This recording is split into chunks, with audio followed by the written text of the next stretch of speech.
Le sentenze dei tribunali vengono prese anche se non si condividono, ma vanno rispettate. Dopodiché se vi sarà un provvedimento legislativo a livello parlamentare è un'altra cosa. In questa fase ovviamente siamo davanti a una sentenza. I sindaci come dovrebbero comportarsi?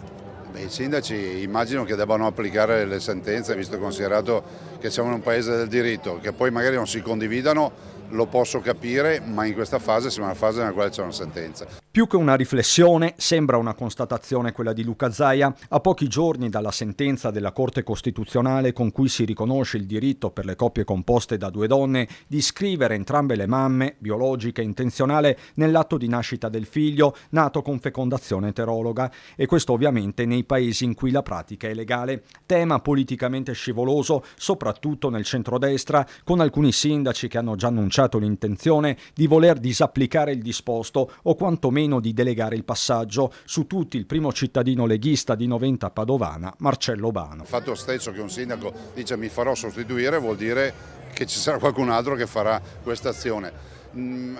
Potrebbe aprirsi anche un tema di obiezione di coscienza a questo punto, ma non glielo so dire, insomma, leggo anch'io queste dichiarazioni. Mentre il sindaco di Treviso e presidente ANCI Mario Conte chiede un chiarimento urgente al Parlamento con un atto normativo, l'ortodossia salviniana è rappresentata da Alberto Stefani. Noi riconosciamo la famiglia come composta da una mamma e un papà, il soggetto da tutelare è il bambino, noi riconosciamo che un bambino ha bisogno di un padre e di una madre. Questa è la nostra posizione e rimarrà la nostra posizione. Clima politico che in questi giorni è segnato anche dal dibattito sui referendum. A Treviso, a margine dell'avvio di tappa, confronto acceso tra un gruppo di militanti PD e Zaia, contestato per aver invitato all'astensionismo.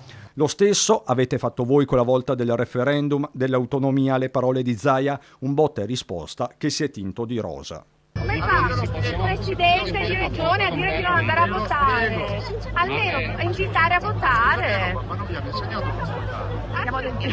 Siamo di sinistra. Non se lo spiego, perché voi siete quelli che hanno detto ai veti di non andare a votare per il referendum dell'autonomia. Ma non è vero! Io sono andata a votare.